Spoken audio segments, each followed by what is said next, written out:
Depuis le début de ces blocages, notamment ici, sur cet axe très important de la Nationale 10 autour d'Angoulême, de nombreux services viennent en aide aux différentes personnes, que ce soit des chauffeurs routiers ou aussi des personnes isolées dans leur véhicule. Il y a des pompiers, la police, la gendarmerie, mais aussi la Croix-Rouge de la Charente. À ce propos, je vous propose d'écouter l'interview de son président, Bernard Povero.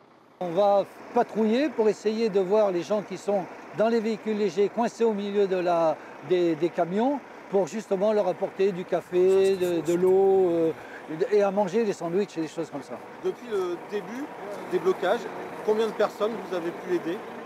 Ouf, alors ça c'est difficile, il y en a une 45 ou un peu plus qui ont dormi dans le centre d'hébergement d'urgence.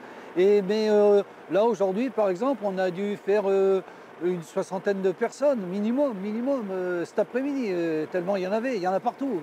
Depuis le milieu de l'après-midi, certains barrages, toujours sur cet axe de la Nationale 10, au nord et au sud d'Angoulême, laissent passer un peu plus de véhicules. On a compté au plus fort aujourd'hui près de 4000 poids lourds complètement bloqués ici sur la Nationale. Selon nos informations, les Gilets jaunes sont toujours ce soir sur la Nationale et comptent y rester pour l'instant sans date de fin.